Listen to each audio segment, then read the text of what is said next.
Patient ನೋಡಿ ಹೇಳಕ್ ಕೇಳ್ರಿ. ಮನುಷ್ಯತ್ವ ಏನ್ ನಾವೇ ನಿಮ್ಗೆ ಸರ್ಕಾರ ದವಾಖಾನೆಗ ಯಾರ ಸ್ಟಾಫ್ ಕ್ಲಾಸ್ ಯಾರು ಏನ್ ಬಿಹೇವ್ ಪೇಷಂಟ್ ಸಂಗಡ ಬಿಹೇವ್ ಮಾಡೋದು. ಒಬ್ಬ ಶಾಸಕರ ಜೊತೆಗೆ ಈ ರೀತಿ ಮಾತಾಡ್ತೀರಿ, ಪೇಷಂಟ್ ಜೊತೆಗೆ ಮಾತಾಡ್ತೀರಿ ನೀವು. ನಿಮ್ಗೆ ಯಾರು ಹೇಳೋದು ಕೇಳೋದು ಯಾರ ದವಾಖಾನೆ ಯಾರು ಕಾಮನ್ ಸೆನ್ಸ್ ಮಾಡೋ ಒಬ್ಬರ ಜೊತೆಗೆ ಪೇಷಂಟ್ ಜೊತೆ ಹೆಂಗ್ ಮಾತಾಡ್ಬೇಕಂತ. ಆ ಪೇಷಂಟ್ ಅಂತ ನಳ್ಳಿನಲ್ಲಿ ಸಾಯ್ಬೇಕಂತದ. ಆ ಪೇಷಂಟ್ ಕಳ್ಸಕ್ 4 ತಾಸು ಬೇಕು. ಒಬ್ಬ ಆಂಬುಲೆನ್ಸ್ ಡ್ರೈವರ್ ನೀವು ಹೇಳಿ ನಾವು ಹೋಗ್ಬೇಕಾ?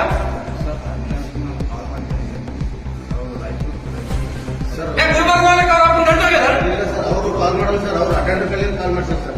ಅವ್ರು ಕಾಲ್ ಮಾಡಿಲ್ಲ ಸರ್.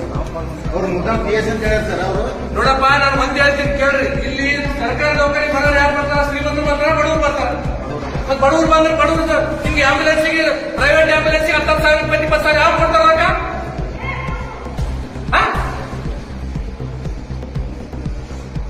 ನೀವೇನಿದ್ರಿ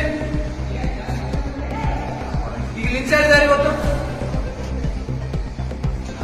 ಅಲ್ರಿ, ಒಬ್ಬ ಶಾಸಕರು ಫೋನ್ ಮಾಡಿ ಅನ್ಕೊತಾರ, ಅವ್ರನ್ನ ಬೇಗ ಕಳಿಸ್ರಿ ಅಂತ ತಿಳ್ಕೊಂಡು ಹೇಳಿದ್ರೆ ಕಾಲ್ ಕಟ್ ಮಾಡ್ತಾರೆ. ಯಾರು ನಿಮ್ ಸ್ಟಾಫ್ ಕ್ಲಾಸ್ ಯಾರ ಯಾರ ಇತ್ತಲ್ಲ? ಯಾಕ ಪೇಷಂಟ್ ಜೊತೆಗೆ ಹಿಂಗೆ ಬಿಹೇವ್ ಮಾಡ್ತಾರೆ? ತಗೊಳ್ ದಮ್ಮಾಗಿದೆ ಸರ್ಕಾರ ದವಾಖಾನೆ. ಬಡವರು ರಕ್ತ ಇರೋಕೆ ಇದ್ದೀರಿ ನೀವು ಇಲ್ಲಿ.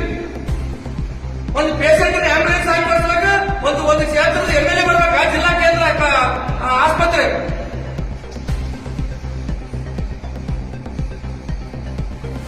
ಏನ್ರಿ? ಸ್ವಲ್ಪ ಮನುಷ್ಯತ್ವ ಬಂದಿಲ್ಲ ನಿಮ್ಗೆ ಏನಾರ? ನಾನ್ ಫೋನ್ ಮಾಡಿದ್ರೆ ನಿಮ್ ರೆಸ್ಪಾನ್ಸ್ ಏನು?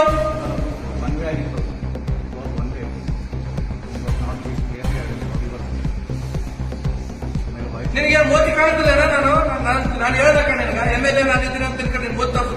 ನಾನು MLA ಇರ್ಲಿ ಬಿಡ್ಲಿ, ಒಬ್ಬ ಸಾಮಾನ್ಯರು ಬಡವರಿಗೆ ಆಂಬುಲೆನ್ಸ್ ಕೊಡ್ಬೇಕಾದ್ರೆ ಜಿಲ್ಲಾ ಆಸ್ಪತ್ರೆಗೆ MLA ಬಂದು ಆಂಬುಲೆನ್ಸ್ ಕೊಡ್ಬೇಕು. ಬಡವರು ಬಂದು ಕೊಡೋ ಎಣ್ಣೆ ಮಗ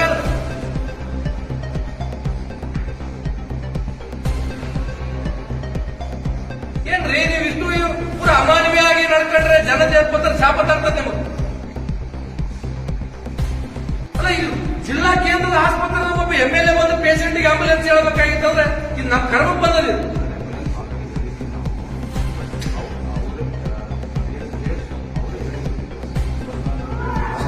ಯಾಕೆ ಆಯ್ತು? ಈಗ ನೋಡ, 1 ನಿಮಿಷ ಏನಪ್ಪ, ಒಂದು ಅವ್ರ ಮೇಲೆ ನೀವು ಆಕ್ಷನ್ ತಗೋದು, ಇಲ್ಲ ನಿಮ್ಮೆಲ್ಲ ಆಕ್ಷನ್ ಆಗ್ಬೇಕಂತ. ಇದಕ್ಕೆಲ್ಲ ಜವಾಬ್ದಾರಿ ಯಾರೀಗ? ಫೋನ್ ತಗ. ಇದಕ್ಕೆಲ್ಲ ಜವಾಬ್ದಾರಿ ಯಾರು?